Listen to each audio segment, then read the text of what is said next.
Welcome to Biz Help for You with host Candy Messer. Entrepreneurs like to focus on the big picture, like profitability, success, and a smooth running organization. There always seems to be those little things like taxes, employee compensation, laws, regulations, and more. Now, you can get the answers you need in one place. Join us today as we break it all down for you. Now, here is your host, Candy Messer. Hello and welcome to Biz Help for You with Candy Messer. Thank you for joining us today. I hope you found the information on last week's show, Begin with the End in Mind, informative.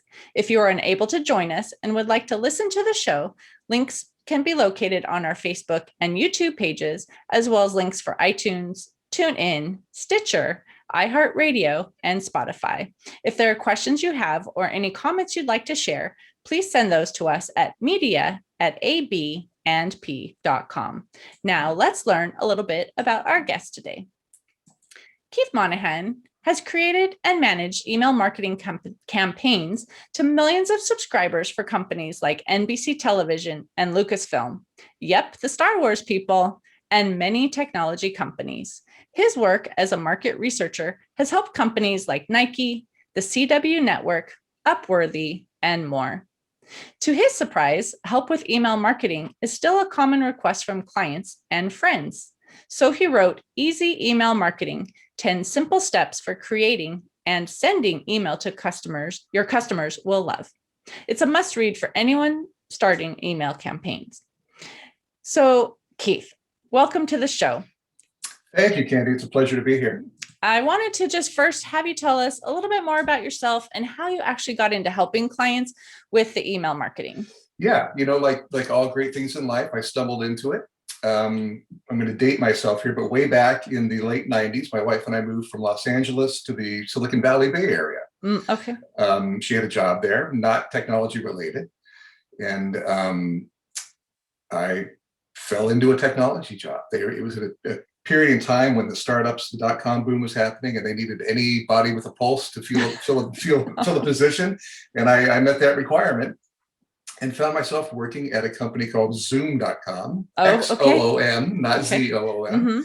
And basically, the company gave you a free web page and some clip art to put on your web page in return for receiving marketing emails about hardware and software and that kind of stuff that we would buy and then try to sell to people.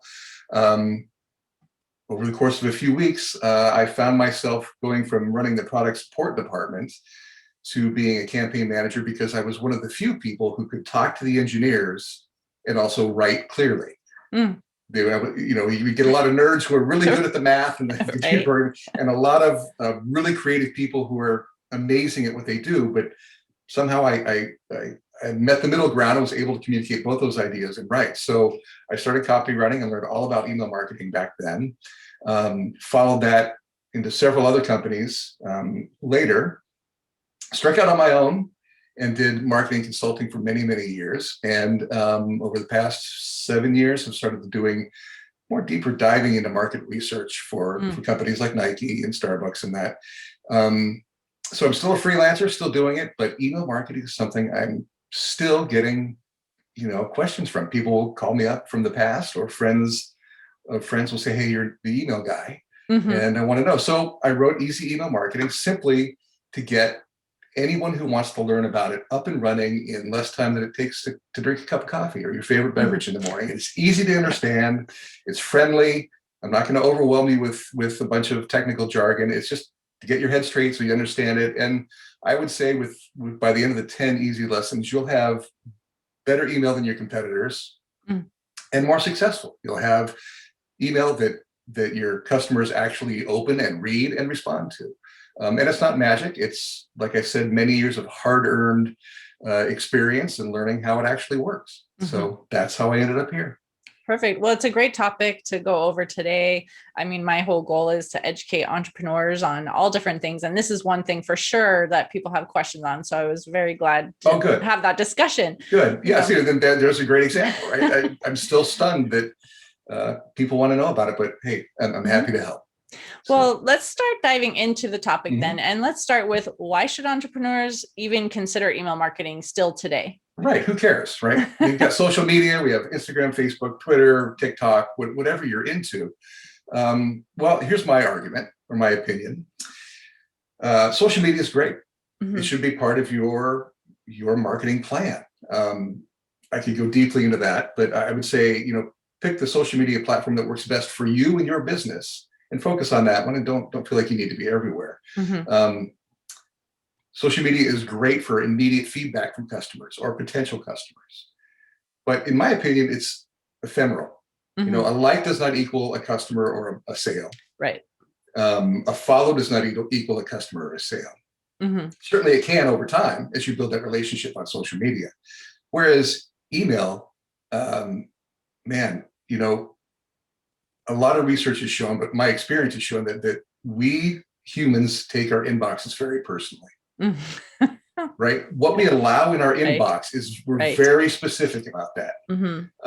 I know I am. I've signed up for newsletters that eventually, for whatever reason, I lose interest in or don't serve me, and I unsubscribe because I don't want things I'm not into in my inbox. So if your existing customers are allowing you into their inbox, that's a pot of gold in the marketing world, right? You've got existing customers who've already spent money and time with you, and they want to give you their attention in their inbox. Right. You've got to be careful how you do it. There's a right and wrong way to do it. But if you do it correctly and provide value, I think you're going to see that the response to email marketing is going to be far better than most social media. I'm going to pull up a study here that I found the other day that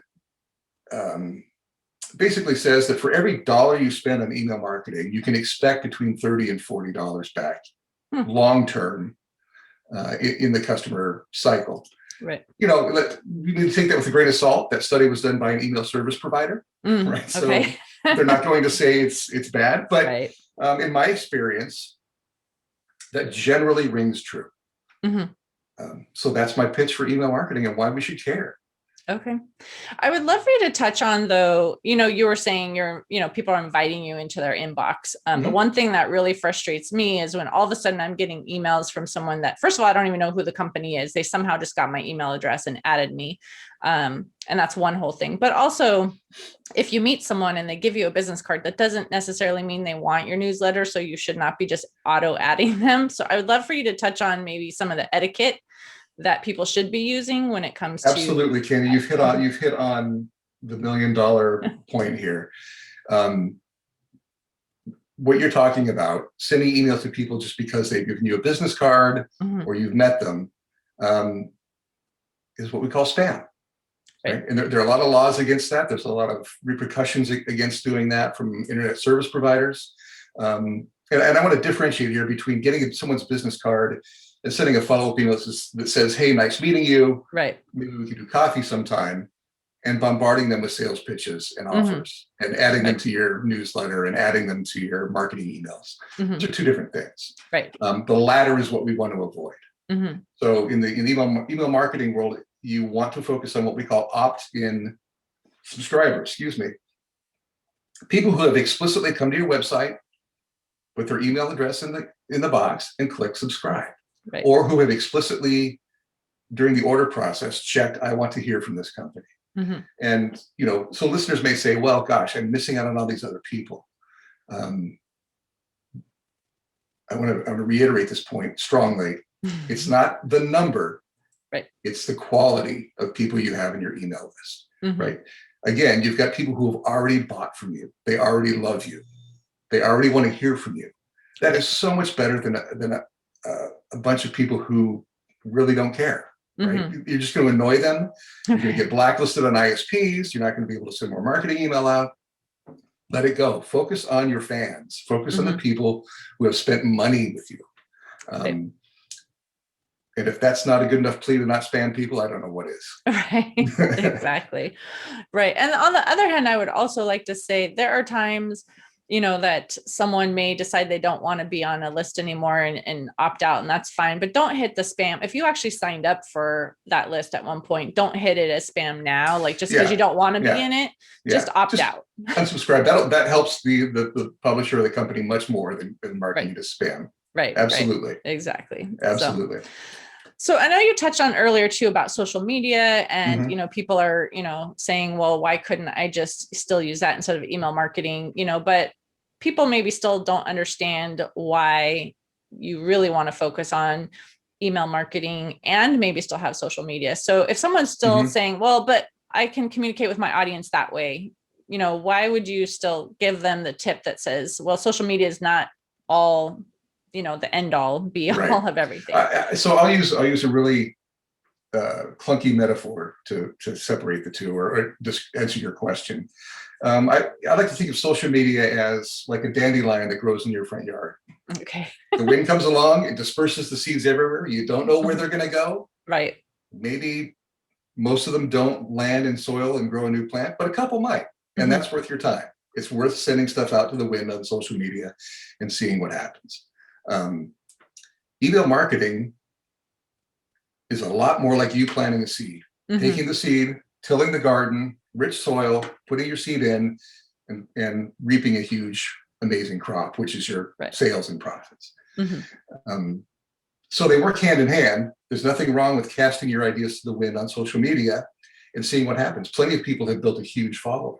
Right. But that needs to go hand in hand with cultivating your existing customers, that garden of people who love you and spend money with you. Right. And are you to spend it again? Probably, most of them. Cultivating that and really planting that seed and nurturing that relationship into something where you can really, to beat the metaphor to death, harvest the results. Right. And I've heard people mention too, on social media, you don't have really the control of the information, right? And it could disappear at any time, where at least if someone is opting into your newsletter, you have the email address or maybe a phone number or even an address, depending on what information you have. So if you depend on only social media and then something happens, Right. You don't know what the platform's going to do. You don't know, how they're going to, what they call surface what you have. Does it just show up and you post it and then sink down to the bottom, never to be seen again? With email, I've kept email marketing emails that I'm interested in clicking on and buying in my inbox for weeks. I want to get that. I want to look at it. I'm busy. It'll sit there in my inbox, and eventually I'll get around to it. Right. I don't have the data for this. I'm pretty sure most people don't save social media posts like that. So there's an argument for that. Again, social media is great for a general canvassing of ideas, throwing stuff out there, getting yourself seen. But if you want long-term profitable marketing, email marketing is pretty hard to beat. Pretty good stuff. So if someone is really not doing email marketing yet, but wants to get started, like how would you tell them to begin? Well, I would say, at the risk of sounding completely shamelessly self-promoting, go to readeasyemail.com and you can read the book, download it free. It'll get you up to speed in no time. I would say the first thing is think about what you have to offer. This of value to your customers. So, are you going to offer a discount? Discounts are always good. Should maybe even be your first email. 10% off for the next week. Are you going to educate them? Are you going to go through everything that you have to offer to your customers, your greatest hits as products, just to remind them what great stuff you have? Maybe the less frequently sold items you have. Hey, you bought this. We also have this. The list goes on and on, but I would say sit down and think about what you have to offer. What would you offer someone if you had a physical store, or if you do? If they walked in, how would that conversation start? Well, focus on those ideas for your email, write them all down. And then, take a walk, get away from it. The next day, come back and look for your strongest idea. What's the one that really speaks to you as the entrepreneur? What's the offer that I feel best sending out, that I feel most comfortable with? this is your first offer. It's just as important that you feel comfortable with the process and what you're sending out as it is recipients responding to it. So pick something you feel good about, and then start looking for an email marketing service, which, oh, that sounds scary, right? We're going to dive into finding an email marketing service. You'll find in easy email marketing, and if you Google around, that there are plenty of people reviewing email marketing services. Almost all of them, every one of them has a free tier where you can send thousands of emails out for nothing. So that's a good place to start. So why do you want to use an email marketing service? Why? Who cares, right? It's an extra step. I've got Outlook, I've got Gmail, that kind of thing. In short, if you send hundreds of emails out through Outlook or Gmail, internet service providers will flag you as a spammer.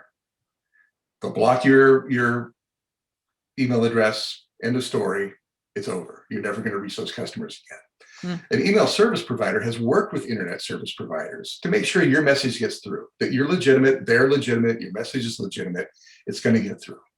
So they're almost all of them are free, have a free tier. They're going to give you easy to use editing tools, so your email always looks great. And they're going to make sure that it gets through to your customers. So poke around, read some reviews of them, find one that works for you, that's simple. Some of them are very complex and very technical. Some are very simple and meant for people like you and I who don't want to get into the just nitty-gritty. starting. I recommend those, and I list quite a few in the book. And start playing around with it. Write your copy of your first offer. Send it to yourself and a few friends. What works to you? What doesn't? Do I care about the subject line? Can I read it on my phone? Can I read it on my tablet, my computer? The links work. Okay. And then refine it. Make sure you enjoy, you really like the message, you feel good about it. And generally you can upload your customer email addresses to these services and send it out and wait for the feedback. See what happens. It sounds scary, and it can be, but I assure you that going through the process one time will make it feel very intuitive and not much different than, posting on social media. So there you go. It's true. I think I probably started my newsletter maybe 9 or 10 years ago, but I remember being like, no, I don't want to have to do it. Same thing. I'm scared of, having to create the content, and how often do I need to send it? And are people going to be interested in reading it anyway? And one person who was like a coach actually said, people don't hire, the bookkeepers or whatever, because they want to read the information. So I wouldn't worry about sending it. You don't have to. But then other people were telling me like, no, I mean, people are asking questions and it would be good to just share information. So I was finally talked into it, and I decided just to do it once a month. And I said, that's enough. In my newsletter, I like to have a little personal blurb at the top too, kind of what's going on. Absolutely. And then I have, like a calendar of events of important things, like estimated tax payments are due or things like that too. And then I share 2 blogs that I've previously written. And that's like my content that I share. Yeah, absolutely. But so I was scared at first. I'm that person you're talking about. Like, I don't even know what to share, but I think it definitely has helped, even with people finding us through Google searches now, because I've got so much content out there now, it does help with that. So I think those who are maybe even afraid to start, maybe you could just encourage them. To me, it sounds like your email newsletter is a shining example of a great email newsletter, right? It's definitely coming from you. It's got your personality. It has your content, your take on things. It has important information for subscribers. Why wouldn't your customers or your clients want to open that? I know that Candy's going to be sending me, at the very least, important dates. But I know there's probably going to be a couple articles that are going to be of interest to me. Maybe I'll read them today, maybe tomorrow, whatever. But it's going to be in my inbox. That's amazing. That's fantastic. So Katie, how have you noticed your approach to sending a newsletter out change over that 9 years? Well, I think it's actually been pretty consistent in terms of the format and everything too. And I actually get, sometimes people will email me back about like, oh, I love seeing that picture of you, and your, like the most recent one was a picture of me and my brand new grandson. Oh, you wow. know, or, it was always so interesting to hear like that personal side too, because I think too, people will think in my industry too, it's all boring, right? Yeah, yeah. Numbers and facts and things like that. So I think just even adding that little personal at the beginning, like it's, February and it's time to be talking to your CPA if you haven't already, to start getting things planned, or, whatever we're chatting about. Right. But I wanted to have like that little personal touch too. But at the same time, I was feeling completely overwhelmed when I was going to start, like feeling I had to do it every couple of weeks or every week because other people were doing it that way. And I just decided for me, once a month is enough, Yeah.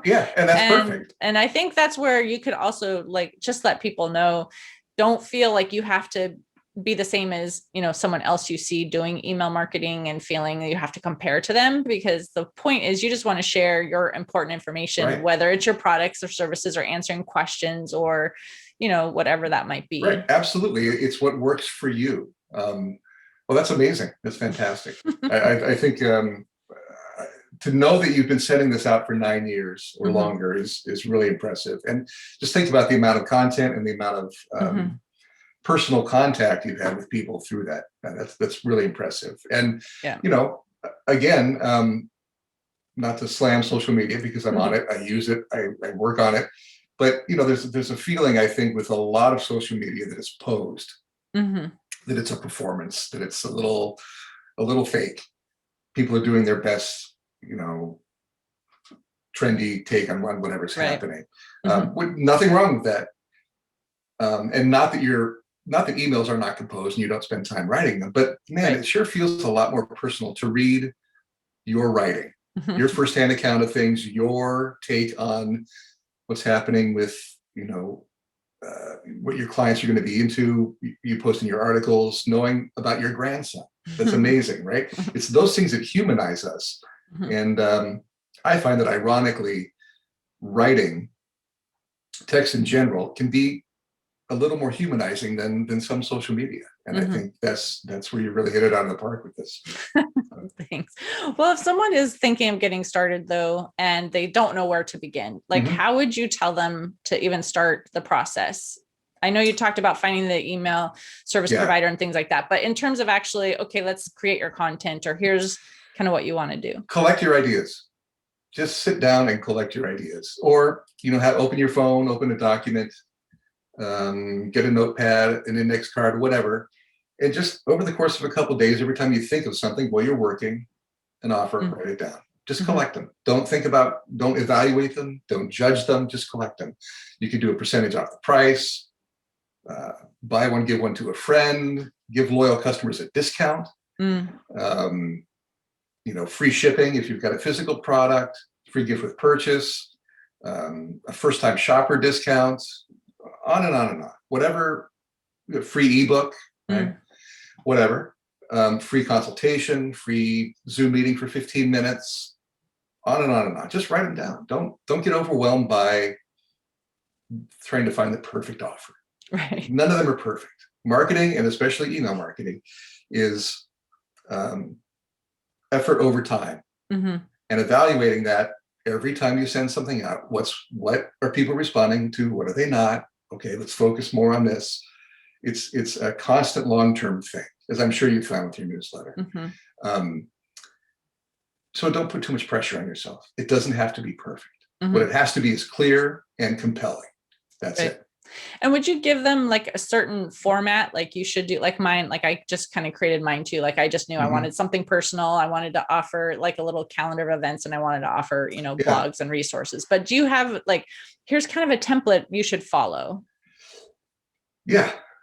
Not surprisingly, I have a lot to say about that. So I would first think about the categories of information you want to provide. So you've got an event section, you've got your blog post section, you've got your personal section at the top. Chunk it down into sections if it's a newsletter. If it's a single offer on a thing, well, then you don't really need to worry about that. But if you have more than one topic in it, just what are the things that I'm going to feature in my emails every time? If you're sending out just a single offer on a product or something, well, there's no reason you can't have a bunch of different offers on the back burner, ready to go. These are the types of offers I do. I just cycle through them. I do a discount, then I do a buy one, get one, and then I do buy one, give one to a friend, and then I start over again. That's it. As far as the look and feel of the email format goes, your email service provider is going to have dozens, if not hundreds of templates. And you're going to be overwhelmed by how fancy they all are and which one do I choose? And oh my gosh, I'm doing this, the 2-column thing with the picture at the top and the picture's moving and it's horrible. My take is this: keep it simple. Just go with whatever mobile friendly template they have. That's it. Yeah, that's all you care about, right? Because I think something like 65 to 70% of internet users worldwide use their phone primarily over a computer or a tablet. Yeah. Keep it mobile, and it'll look good on a computer. It'll look good on anything. Just the single column mobile template that they have. Focus on that. If you don't want to deal with a picture, just do all text. Nothing wrong with that at all. And if you worry about how to format your text, look at blog posts or articles online and notice they've got a headline, a little introductory paragraph, then a subheadline, the first topic, a subheadline, the second topic, a subheadline, the third topic. And most importantly, in a marketing email, your link or your button that's your call to action. What do you want your people to do? Right. Read more, download it, buy it, get in touch, whatever. That's got to be at the end of your message. Right. And I think it's important. You were talking about, if you're just going to have a newsletter versus if you're going to have like a product offering. And I think you should touch on, again, to make sure they only are offering like one thing in the email and not like trying to get a whole bunch of things, That's a really good point. Yeah, I should clarify that there's a distinct difference in a newsletter and a marketing email, right? A newsletter is much more informational, more like an article or a blog post. A marketing email is like a coupon. It's a one-time thing, right? It's a one subject thing. And the more concise you can make your language, the better it's going to do, the more response you're going to get. So instead of 2 paragraphs about the great self-warming coffee mug you've got, 2 sentences and maybe a quote from a happy customer and then a buy button, and man, a picture above that, away you go. That's super powerful stuff. So make sure, as you said, Candy, make sure you know the difference between informational newsletter and a marketing email that's meant to get sales or people to take action on doing something. Right. Well, that was great. But I would love to start learning a little bit more about how to actually track the performance of your email marketing and is it working? So can you touch on that? Sure, absolutely. So again, when you use an email marketing service, they're going to have all kinds of analytics, right? Just an overwhelming amount of analytics. And honestly, all these years later, as many as I've done, even when I was sending tons of emails out for NBC and Lucasfilm, we really only focused on 3 things. And that is opens, how many people opened it, how many clicked on the offer, right? And how many people unsubscribed. Every email you send out is going to have those 3 actions. Those are the dominant actions. Everything else, where they're located, may be interesting to you. Why is someone in the UK opening my email from my company in Philadelphia? But honestly, it's not going to help you a whole lot, right? The thing that's going to help you is opens, and that tells you whether or not your subject line is working, right? Are people seeing the subject line? Do they care that they're getting this? Clicks, do they care about the offer? Did I word it clearly? Am I motivating people? Is it easy to find the link or the button? And unsubscribes, you're going to get some every time. Don't feel bad. It's going to happen. People lose interest in things or their focus changes. Don't take it personally. Just keep an eye on it. If it suddenly spikes, that's when you need to think about, go back to that email and think about maybe what went wrong. But opens, clicks, and unsubscribes, and that's it. Don't kill yourself worrying about the other stuff. Just keep your eye on those every time you send something out. And if you see a general trend upward in opens and clicks, keep doing what you're doing. And if not, play around a little bit. Well, and I think while you were talking about that too, you mentioned like the subject and, people are going to open because of that. So can you give any tips on how to even create the subject line, what to say, how many words, anything like that? Yeah. So, there's a lot of pixels have been written about how to maximize your subject line, right?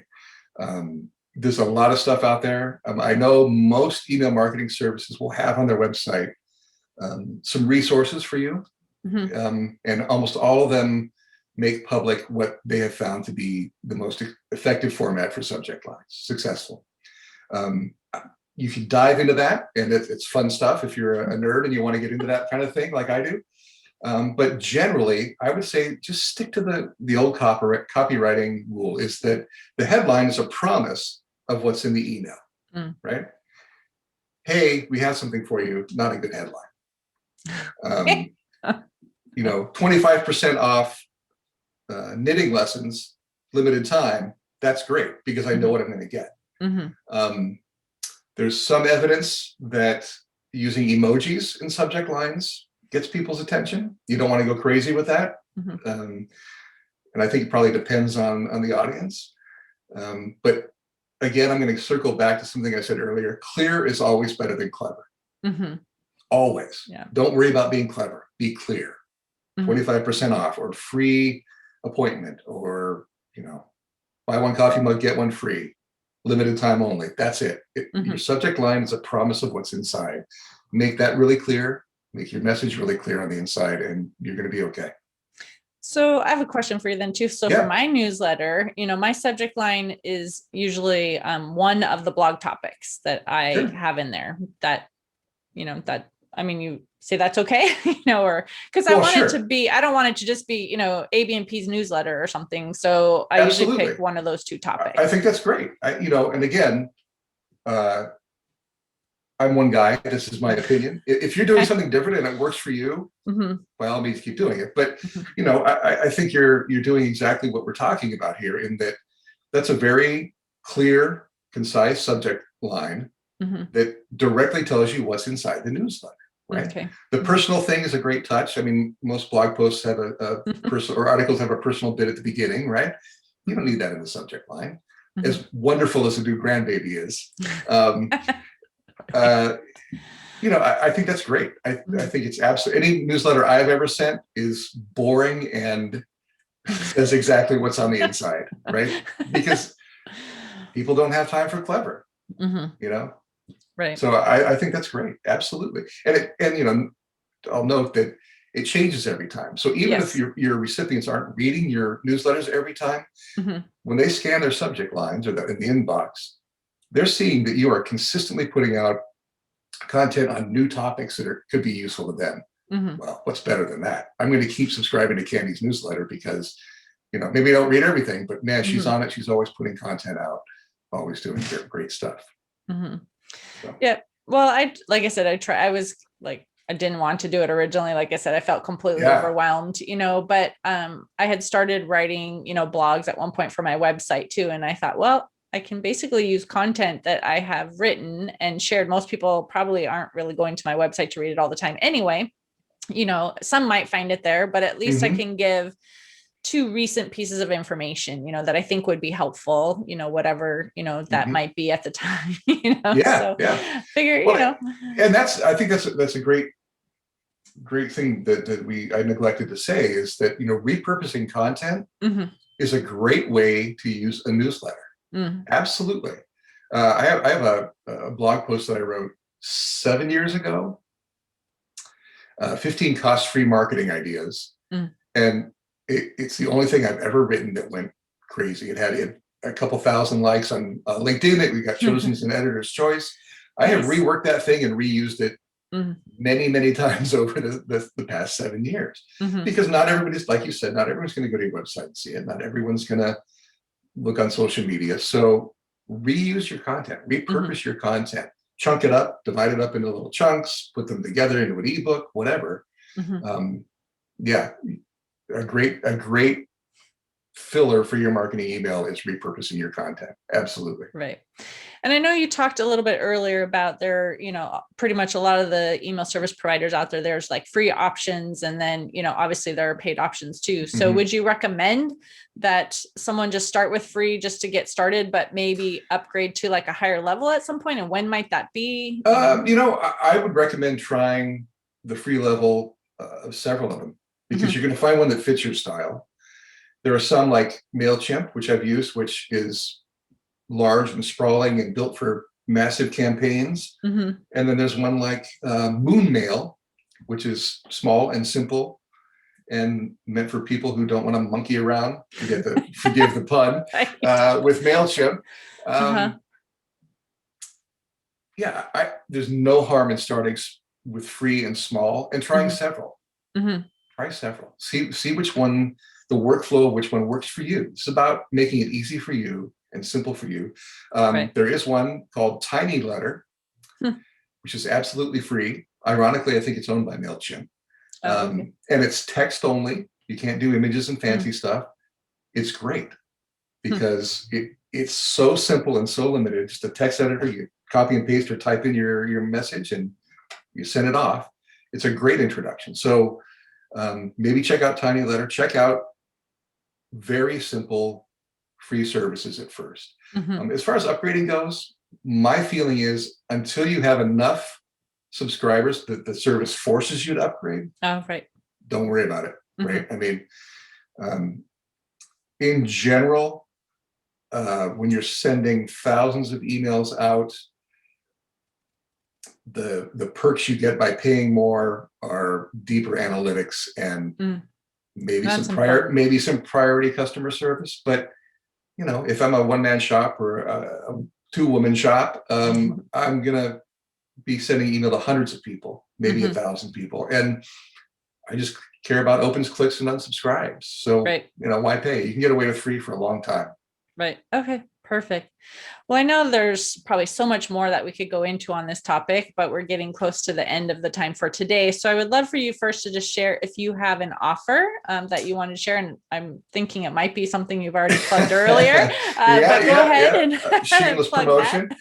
You can just go to readeasyemail.com and they'll take you to my website. You can read Easy Email Marketing for free on the website. You can download it for free, no sign up required. And you'll also find links to Apple Books and Amazon Kindle there. You can get in touch with me there. I've got a newsletter and all kinds of other good stuff. And so readeasyemail.com will get you to what you need to find. Perfect. And do you want to share any other contact information if someone wants to reach you, whether it's a website or a phone number or anything like that? You know, you can email me at hello@keithmonahan.com, but my name is kind of tricky to spell. So if you go to readeasyemail.com, that'll forward you to my website, and that's the best way to do it. Okay, perfect. Well, I wanted to thank you, Keith, for being a guest on my show today and sharing this information. I know it's super helpful for those who are listening. So thank you so much. Well, thank you so much, Kim. It's been a lot of fun, and thanks for having me. Sure. And I also want to thank the listeners for tuning into this episode today. I hope you found this topic interesting and then it answered some questions about 10 simple steps for creating and sending email your customers will love. And if you have any additional questions or comments, be sure to reach out to Keith at any of the links that he shared, or you can send us a message at media@abandp.com. And would you please share the show information with those you know? I'd greatly appreciate your support. Tune in again next week for another interesting topic. And please remember, you can connect with us on Twitter, Facebook, and LinkedIn. And my website is abandp.com. You can also find the podcast posted on iTunes, TuneIn, iHeartRadio, Stitcher, and Spotify. Until next time, have a great week.